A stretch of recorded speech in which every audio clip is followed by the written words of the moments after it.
ಮೈ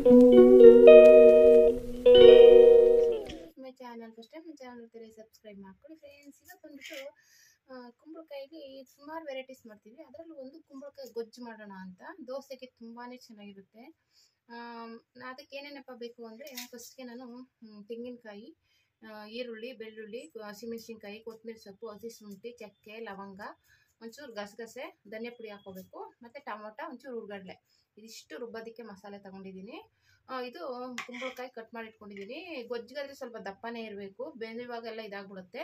ಪಲ್ಯಕ್ಕಾದರೆ ಸಣ್ಣ ಸಣ್ಣ ಕಟ್ ಮಾಡಿಕೊಂಡ್ರೆ ಚೆನ್ನಾಗಿರುತ್ತೆ. ಚಪಾತಿಗೆಲ್ಲ ನಮ್ಮ ಮನೇಲಿ ಚಪಾತಿಗೆಲ್ಲ ಚೆನ್ನಾಗಿರುತ್ತೆ. ಇದು ದೋಸೆಗೆಲ್ಲ ಇಷ್ಟಪಡಲ್ಲ, ಪಲ್ಯನ ಗೊಜ್ಜು ಥರನೇ ತುಂಬ ಇಷ್ಟಪಡ್ತಾರೆ. ಹಾಗಾಗಿ ನೋಡಿ, ನಾನು ದಪ್ಪ ದಪ್ಪ ಕಟ್ ಮಾಡಿ ಇಟ್ಕೊಂಡಿದ್ದೀನಿ. ಬನ್ನಿ ಹೇಗೆ ಮಾಡೋದು ನೋಡೋಣ. ಮೊದಲಿಗೆ ಇವಾಗ ಇದನ್ನೆಲ್ಲ ಮಿಕ್ಸಿಗೆ ಹಾಕೋಬೇಕು. ಮಿಕ್ಸಿಗೆ ಹಾಕೊಂಡಾದ್ಮೇಲೆ ನಾವು ಒಗ್ಗರಣೆ ಮಾಡಬೇಕಾಗುತ್ತೆ. ಫಸ್ಟ್ ಇದು ಎಲ್ಲ ಮಿಕ್ಸಿಗೆ ಹಾಕೊಂಡ್ಬರ್ತೀನಿ. ಮಿಕ್ಸಿಗೆ ಹಾಕೊಂಡಿದ್ದೀನಿ. ಈಗ ಇದಕ್ಕೆ ಧನಿಯಾ ಪುಡಿ ಹಾಕೋತಾ ಇದ್ದೀನಿ.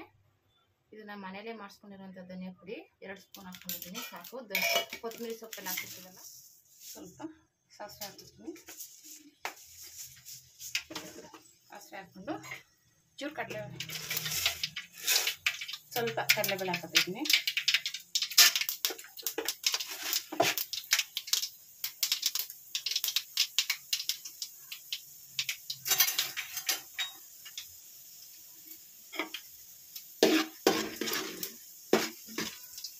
ಈರುಳ್ಳಿ, ಕರಿಬೇವಿನ ಸೊಪ್ಪು ಹಾಕ್ತೀನಿ.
ಎಣ್ಣೆಲಿ ಫ್ರೈ ಮಾಡ್ಕೋಬೇಕು. ಎಣ್ಣೆಲಿ ಎಣ್ಣೆ ಚೆನ್ನಾಗಿದ್ದಾದ್ಮೇಲೆ ಮಸಾಲೆ ಹಾಕಿದ್ರೆ ಚೆನ್ನಾಗಿರುತ್ತೆ. 5 ನಿಮಿಷ ಎಣ್ಣೆಲಿ ಚೆನ್ನಾಗಿ ಫ್ರೈ ಆಗಬೇಕು. ಚೆನ್ನಾಗಿ ಕಾಣಿಸ್ತಿದೆ ಅಲ್ಲ ಕುಂಬಳಕಾಯಿ.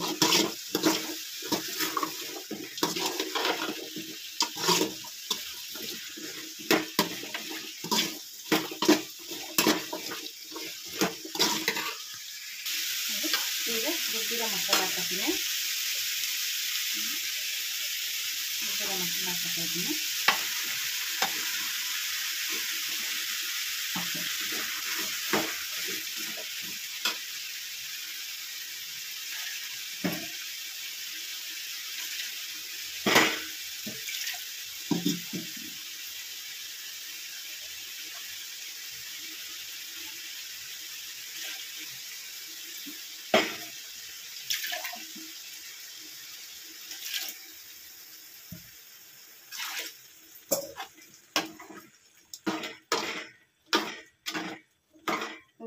ಇದು ಗಟ್ಟಿಯಾಗಿರಬೇಕು, ಗೊಜ್ಜಾಗಿರೋದ್ರಿಂದ ನೀರಾಗಿ ಮಾಡ್ಕೋಬೇಡಿ. ಇದು ಎಷ್ಟು ಬೇಯಬೇಕೋ ಅಷ್ಟೇ ಸಾಕು.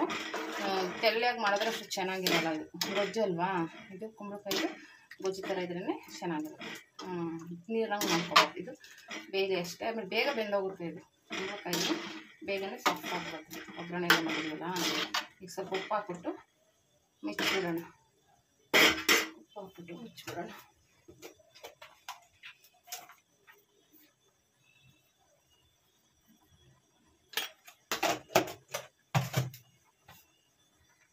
ನೋಡಿ ಫ್ರೆಂಡ್ಸ್, ಹೀಗೆ ರೆಡಿ ಆಗಿದೆ.